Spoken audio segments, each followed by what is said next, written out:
E aí, pessoal, tudo bom com vocês? Ó, como eu tinha prometido, né, nossa revisãozinha sobre a Grécia Antiga, né, pensando aí na prova do primeiro bimestre, lembrando que essa prova ela tem tema único, tá? É sobre a Grécia e principalmente sobre a democracia ateniense, né, que vai ser o nosso foco aqui da revisão, tá? Espero que ajude bastante e assim, qualquer dúvida é só mandar uma mensagem aqui na descrição. Bora lá? Eu vou usar os mapas mentais, tá? Para fazer revisão. E caso você queira baixar os mapas mentais, eu vou deixar o link aqui também na descrição, é só clicar depois. Ok? Bora. Bom, a gente pode dividir a história da Grécia, tradicionalmente, tá? Em 5 períodos. Então eu tenho aqui o chamado período pré-homérico, né, que vai do ano 2000 a.C. até 1200 também a.C. O período homérico, né, que é baseado ali principalmente nas obras do poeta Homero, entre 1200 a.C. e 800 a.C. O período arcaico, que é justamente o período do surgimento das principais cidades na Grécia Antiga, Atenas, Esparta, por exemplo. O período clássico, que é um período de apogeu, e a fase final da história grega, da Grécia Antiga, o período helenístico. Bom, o povo grego, como a gente viu na sala, ele surge a partir da mistura de 5 povos. Os eólios, né, cujo nome vem do deus Eolos, deus dos ventos. Os jônios, que são os fundadores de Atenas, perdão. Os dórios, que são os fundadores de Esparta. Os cretenses, né, da ilha de Creta. E os micênicos, ou aqueus. Então a mistura cultural desses povos é que vai dar origem à civilização grega. Uma coisa importante, né, pessoal, que não podemos esquecer. Quando a gente fala de Grécia, é uma das civilizações da antiguidade que mais nos deixou heranças culturais, por exemplo. O mundo ocidental ele tem boa parte da sua cultura baseada na cultura grega, né, no período clássico lá de Grécia e Roma. Então, é sempre muito cobrado mesmo nos vestibulares. Bom, a primeira civilização a florescer na região é a civilização cretense, ali por volta de 2000 anos antes de Cristo, seguida pela civilização micênica. Aí atenção aqui, tá, pessoal? Essas duas civilizações, elas tinham características em comum. Elas formavam o quê? Sociedades palacianas. Ou seja, toda a vida política, religiosa, comercial, ela gira em torno do palácio. No caso de Creta, por exemplo, o palácio de Knossos. Outra coisa importante, tanto a civilização cretense quanto a civilização micênica tinham como base econômica o comércio marítimo pelo mar Egeu. Então a gente pode falar que elas criaram talassocracias, ou seja, impérios marítimos na região ali do mar Egeu. Essas duas civilizações criaram ali os seus sistemas de escrita, tá, pessoal? Os historiadores chamam de escrita linear A e B, porém ambas não foram decifradas. Então, basicamente, o que a gente conhece sobre os cretenses e os micênicos tem como base a arqueologia, tá?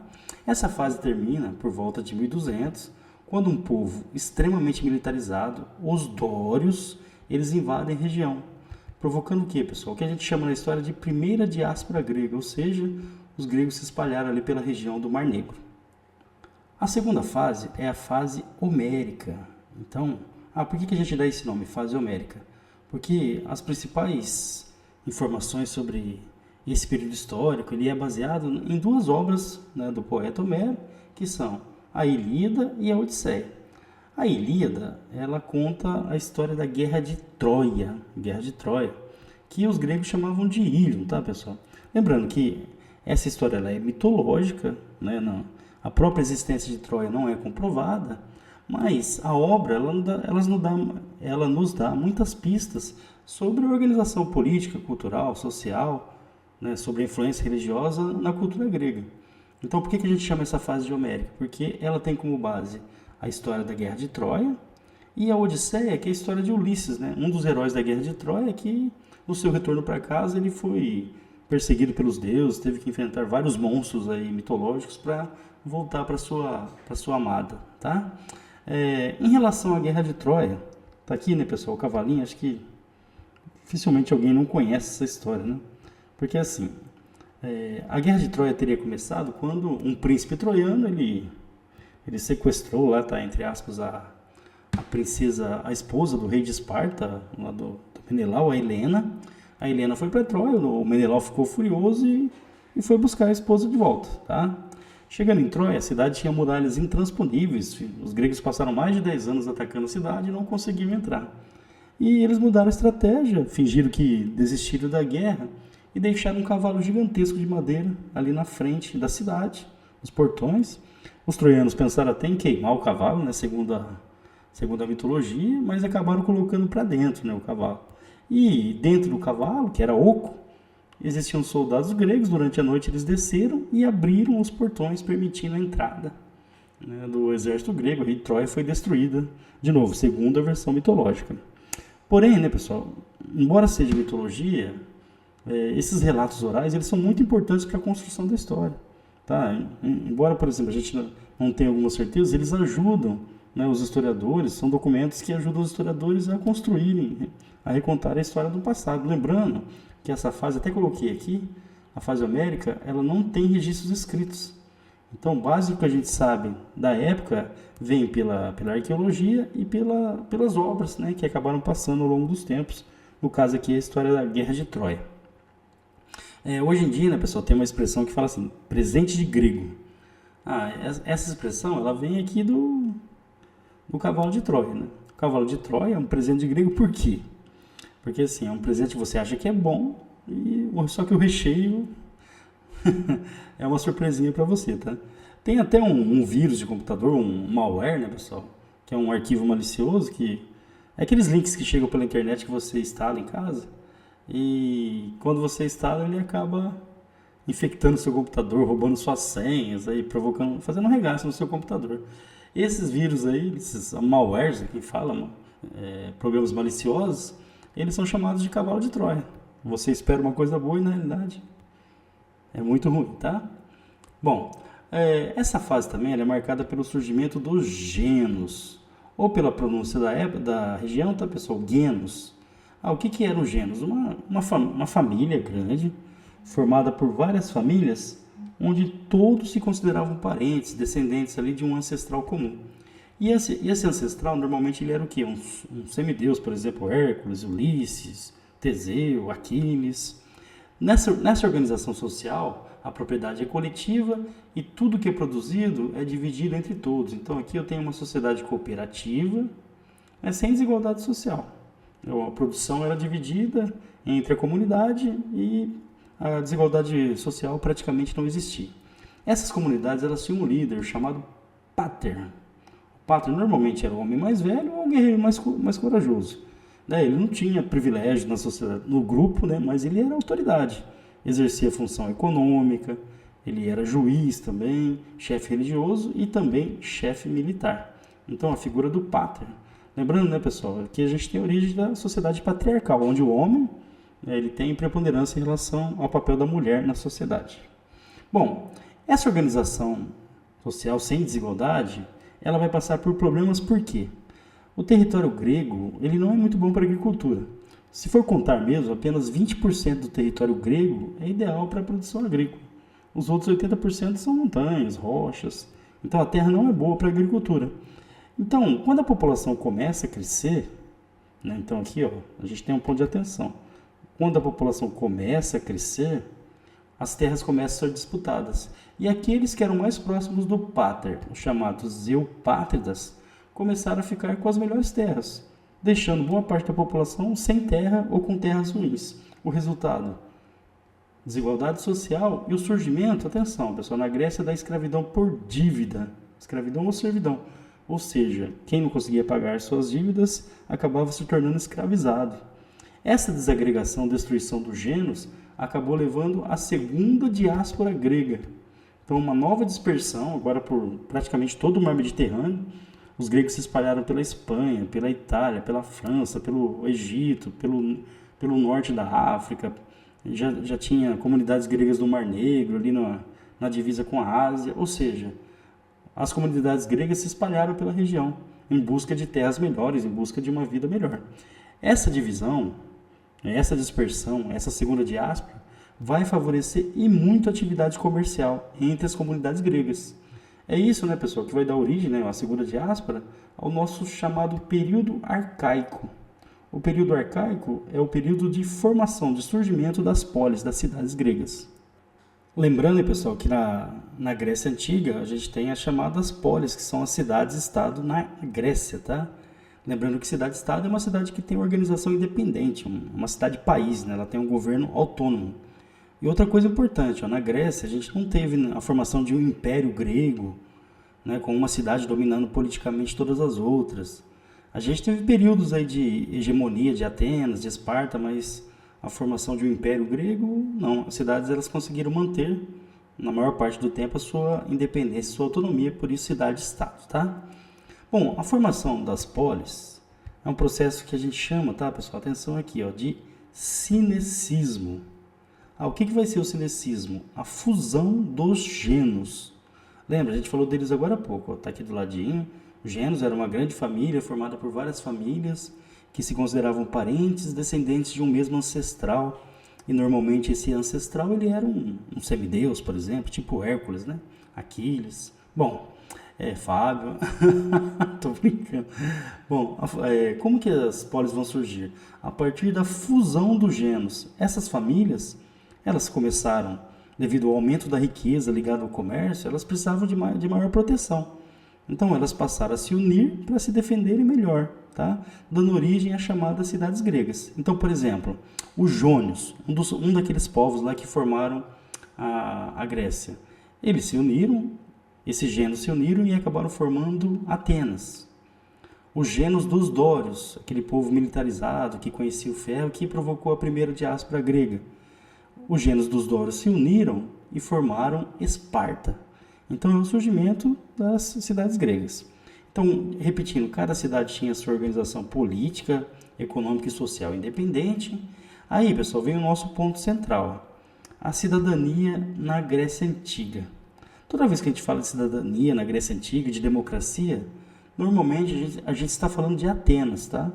Que é o nosso grande exemplo, é o surgimento da democracia. Então, mas a questão do cidadão, quem será o cidadão na Grécia Antiga? Cada cidade ela vai ter o seu critério, mas tradicionalmente o cidadão é aquele que participa das decisões da cidade.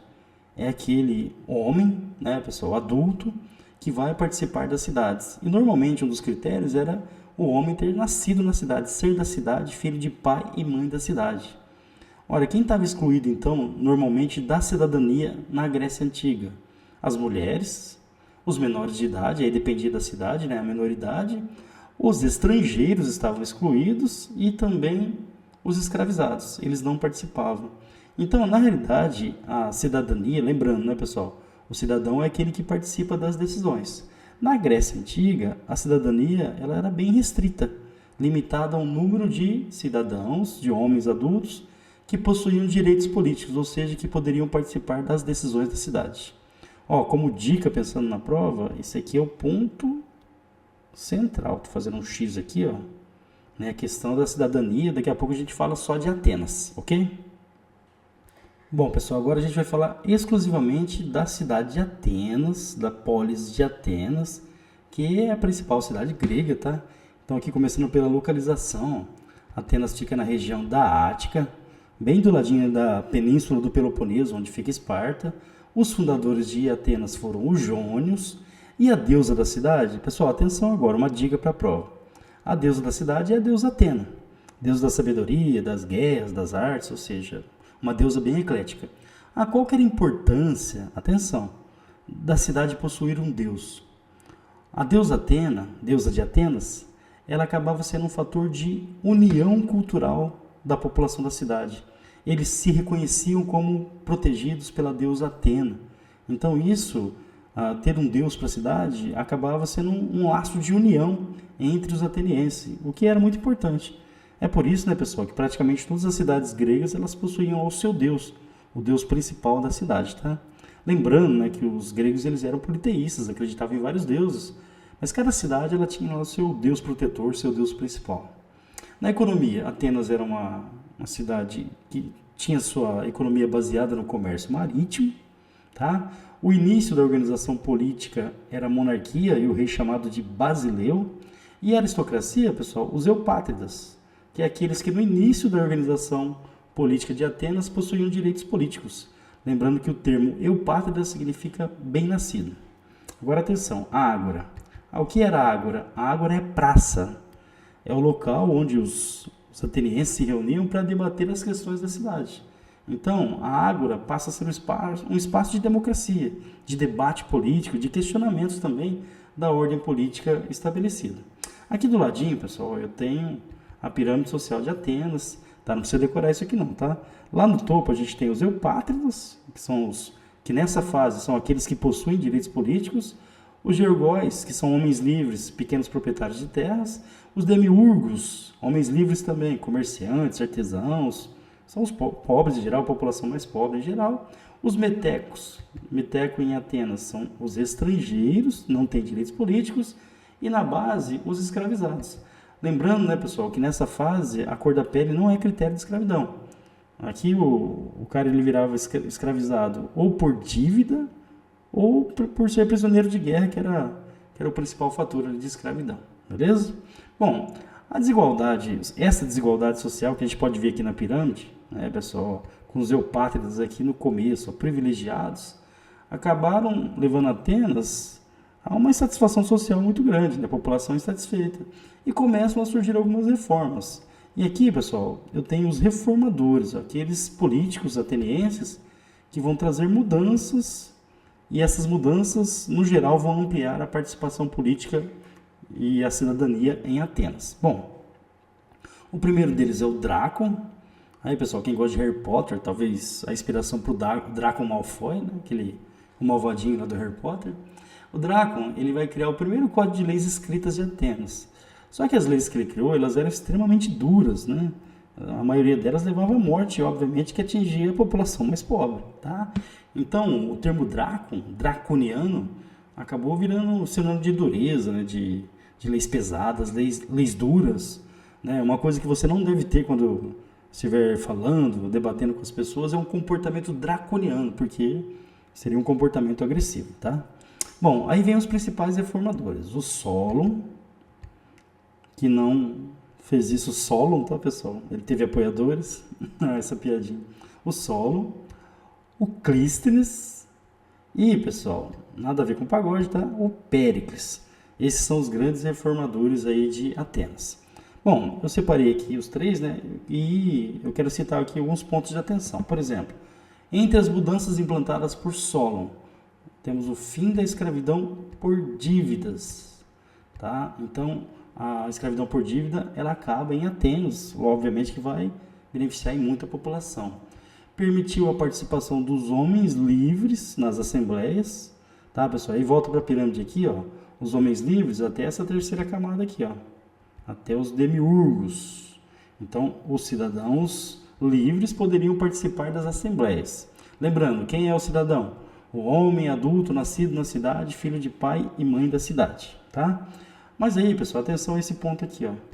Os cidadãos eles foram divididos por critérios censitários, ou seja, a renda importava, tinha peso na importância do voto, ou seja, a renda era fator de divisão ainda, mesmo permitindo que todos os homens livres eles participassem das assembleias. Aí fica a dica, tá, pessoal, para o vestibular, ó, sempre cai. O que é critério censitário? É quando que, para você participar da política, o critério de renda ele é levado em conta. Então, por exemplo, no Brasil, durante o segundo reinado, durante o primeiro reinado também, só participava da política quem tinha determinada renda. Lógico que o objetivo disso é sempre excluir os mais pobres da política. Tá? As assembleias, a eclésia, a assembleia do povo, e a bulé. A bulé criava leis e a eclésia aprovava ou não as leis criadas. Os arcontes, que são os administradores e os estrátegos militares, eles eram em número de 10, tá, pessoal? Ó, aí um ponto de atenção. Eleitos anualmente, ou seja, os atenienses eles gostavam desse revezamento, queriam evitar que o mesmo político ele permanecesse durante muito tempo no poder. Por isso esse revezamento anual. Os tribunais, o Areópago, né, que seria o tribunal mais importante, e o Elieu, que é um tribunal composto por 6.000 juízes, 600 de cada tribo, né, eram 10 tribos atenienses, 600 de cada tribo, 6.000 juízes que julgavam. Aí atenção, pessoal, um ponto de extrema atenção. Vou até aparecer com a minha cara aqui, ó. Em Atenas, a gente tem um exemplo de democracia direta. O que é democracia direta? É quando o cidadão, ele diretamente participa das decisões, da elaboração de leis. Ele não tem representantes. Ele, o cidadão, o homem adulto, nascido na cidade, filho de pai e mãe da cidade, de Atenas, ele participa diretamente das decisões. O modelo de democracia que a gente tem hoje é democracia indireta, ou seja, eu escolho um representante, um deputado, por exemplo, e esse deputado ele vai aprovar leis, teoricamente, de acordo com a vontade da população, com a minha vontade, por exemplo. A gente sabe que não é bem assim, né? Bom, então assim, se eu comparar a democracia ateniense com a democracia atual, diferente, né? Por exemplo, lá na democracia ateniense, o cidadão era o homem adulto nascido na cidade, filho de pai e mãe da cidade. Quem estava fora? Mulher, estrangeiro, escravizado, ou seja, os menores, boa parte da população ficava fora dessa democracia. Atualmente, a democracia brasileira, ela permite, né, pessoal, a participação de todos os cidadãos. Por exemplo, as mulheres, elas possuem direitos políticos plenos. Então, elas, pelo menos na teoria, elas têm os mesmos direitos que os homens, direitos políticos plenos. Mas a gente sabe que não é bem assim, né, pessoal? Quem participa é quem tem dinheiro. Então, assim como na Grécia Antiga havia restrições, embora a gente viva numa democracia, as restrições, principalmente econômicas, né, elas limitam a participação da população. Então, a gente não vive realmente uma verdadeira democracia. Concorda? Bom, voltando lá para o mapinha mental. Bom, agora falando um pouquinho do segundo reformador, né, pessoal? Esses três aqui, ó, o Solon, o Clístenes, o Péricles, considerados os pais da democracia, tá? Bom, aí ele vai acabar com o critério censitário. Lembra que o Solon ele permitiu a participação dos homens livres, mas existia critérios censitários, ele retira isso. Os cidadãos eles foram divididos em 10 tribos eleitorais e demos. Aí, pessoal, ó, demos acabou virando sinônimo de povo. Então, o povo, demos, com crátia de poder, virou democracia, poder do povo. O povo é que tomava as decisões. Outro mecanismo importante, isso aqui é de extrema atenção, foi o ostracismo. Atenas tinha acabado de passar por uma fase de tirania, né, onde o Pisístrato, o tirano de Atenas, ele governou durante muitos anos e eles não queriam, né, os atenienses, eles gostavam do revezamento político. E eles criaram esse mecanismo aqui. Qualquer cidadão de Atenas que ameaçasse a democracia ateniense, ou seja, alguém que ameaçasse o modelo democrático de Atenas, poderia cair no ostracismo, que era o quê? Ser expulso da cidade por um período de 10 anos. Tá, pessoal? Então era uma forma de proteger a democracia ateniense. Hoje em dia no Brasil a gente tem um equivalente a isso, seria o quê? Quando o político que ameaça a democracia, ele perde os seus direitos políticos. Tá? No Brasil, no caso, é por 8 anos normalmente. A Bulé, ela teve um número ampliado, olha que era 400, é aquela assembleia que aprova leis. O Concílio dos 400 virou o Concílio dos 500, a Bulé, e a Eclésia teve os seus poderes ampliados. E aqui, né, pessoal, o que eu acabei de comentar, ó. Essa é a parte fundamental da provinha, tá? Eu estou circulando aqui, ó. Então, assim, a gente tem em Atenas uma democracia direta, ou seja, o próprio cidadão participa das decisões. Quem é o cidadão? O homem adulto nascido na cidade, filho de pai e mãe da cidade. Quem não é cidadão? O pessoal usa aqui, ó. Quem está excluído? Mulher, escravizado, óbvio, né, pessoal? E os estrangeiros, que em Atenas eram chamados de metecos. Esses estavam fora da participação política. Então participava somente o homem adulto, nascido na cidade, filho de pai e mãe da cidade. Essa é a democracia ateniense, lembrando que era muito restrita. Outra coisa, aí pensando na prova, é assim. O trabalho, o que a gente pensa hoje? Né? Quem não trabalha é vagabundo, né? Então, mas na visão da democracia ateniense, o cidadão, aquele que tem direitos políticos, ele deveria se dedicar às artes, à filosofia, ao pensamento, aos estudos, à política, a participar das assembleias e das decisões da cidade. O trabalho braçal, o trabalho físico, o trabalho pesado, ele era coisa de escravizado ou de gente de nível inferior. O cidadão, nessa visão, ele deveria se dedicar à política, tá? Então, assim, esse é um ponto de atenção. Deixa eu mostrar minha carinha de novo aqui, ó. Então, um conceito diferente dos dias atuais, né, pessoal? Onde, por exemplo, o trabalho ele é super valorizado. Na democracia ateniense, o cidadão, aquele com direitos políticos, o que ele deveria fazer? Se dedicar à política, à filosofia, às artes. O trabalho pesado, o trabalho braçal, seria coisa de escravizado, seria de indivíduos ali na base da pirâmide. O cidadão com direitos políticos, ele deveria se dedicar às decisões políticas. Aí outra coisa importante, ó. Em Atenas, o cidadão que não participava da vida política, das decisões da cidade, o cidadão, ele era considerado um imprestável, um inútil. Ah, pessoal, ser cidadão ateniense era participar da atividade da vida política. Guarda essa que é uma super dica, tá? Opa, voltando lá no nosso mapinha. Super dica. Bom, chegamos agora ao Péricles.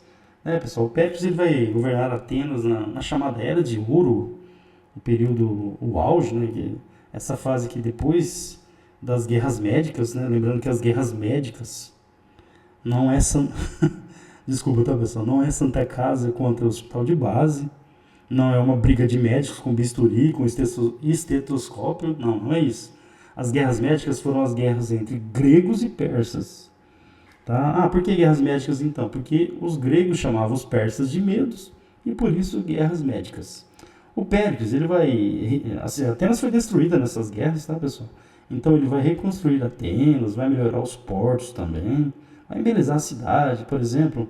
É nesse momento que vai ser construído o Párteno, tá? Foi feito ali o templo para Deus Atena, então tudo, a cidade ficou maravilhosa, deu um banho ali de perfume na cidade de Atenas.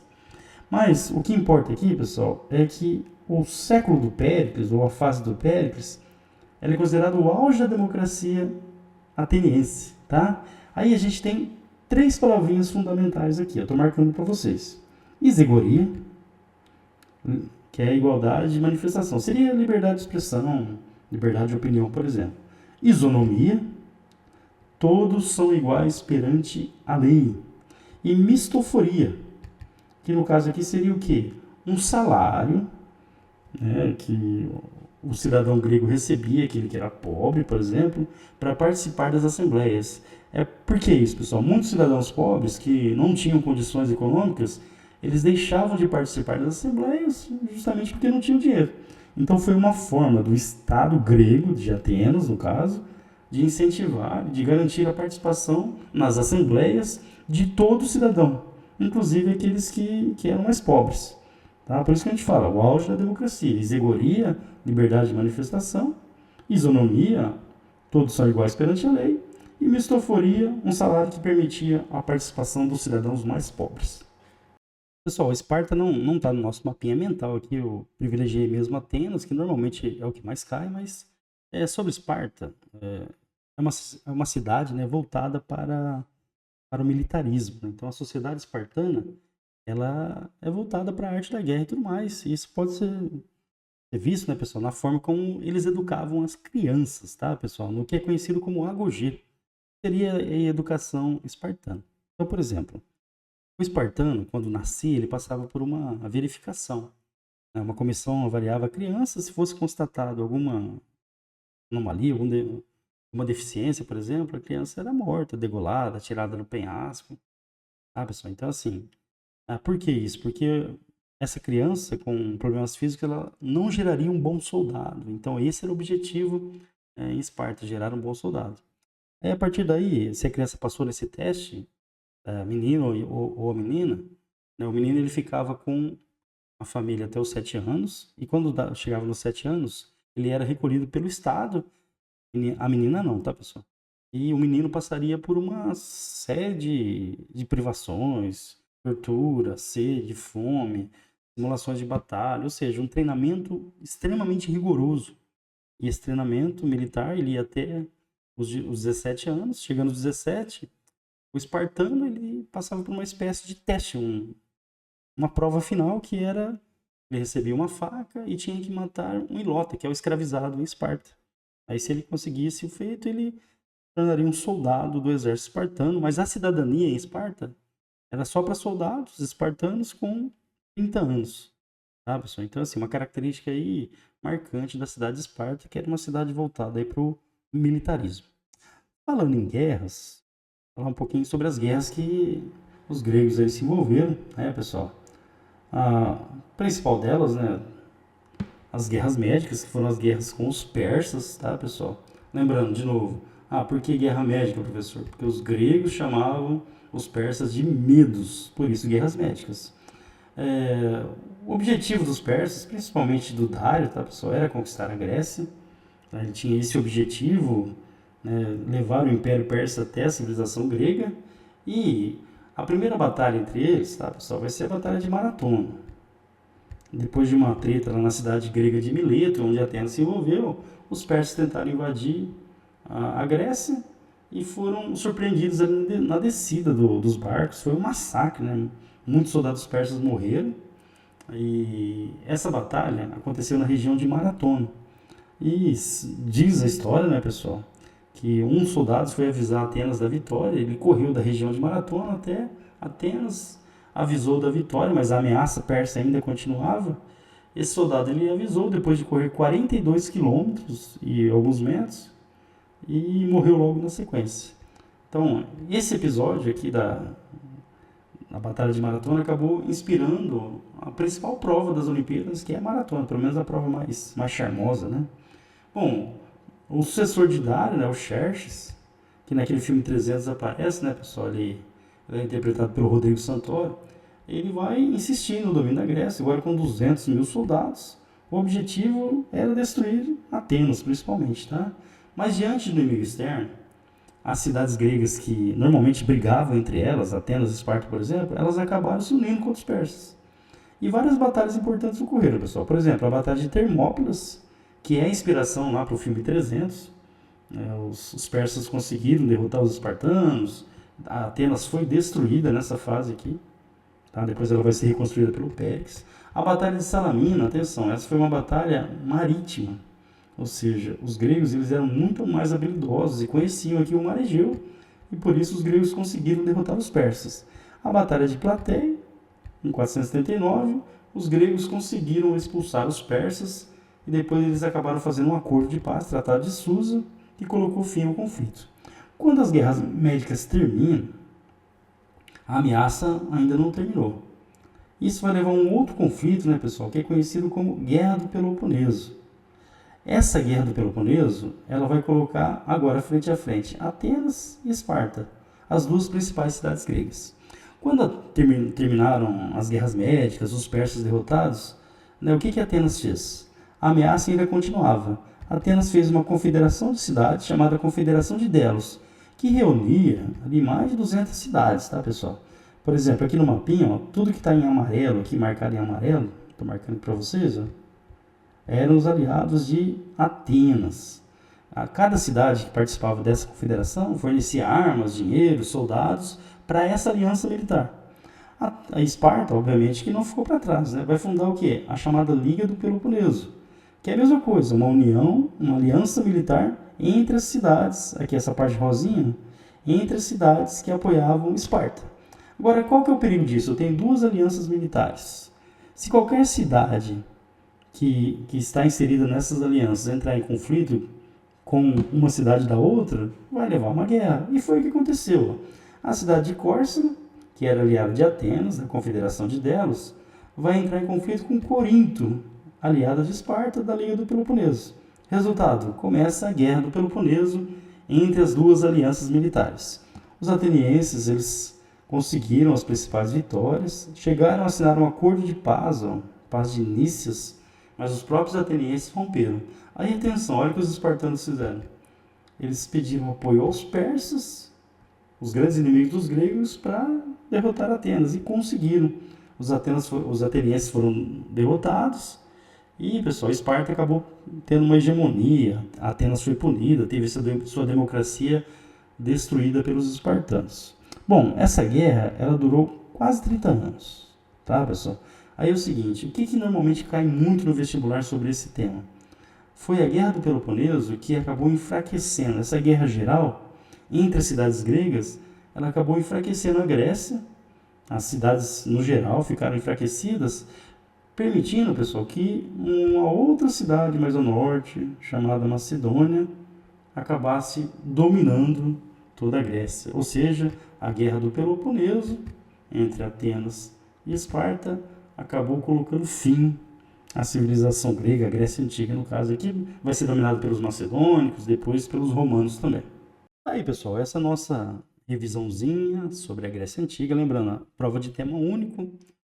De novo, foca ali principalmente na parte da questão da cidadania, da participação do cidadão nas atividades políticas. Quem é o cidadão, principalmente em Atenas. E a comparação, né, da democracia lá de Atenas, democracia grega, com as democracias atuais, com a democracia brasileira, por exemplo. Lembrando, né, pessoal, a comparação entre democracia direta e indireta. Lembrando que a direta é quando o cidadão participa diretamente das decisões, a indireta é quando ele escolhe representantes, que é o caso da democracia brasileira hoje, tá? Mas a pergunta que fica, vivemos uma verdadeira democracia ou não? Garante mesmo uma participação igual para todos? Será?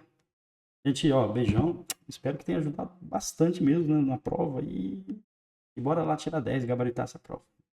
Tchau, tchau.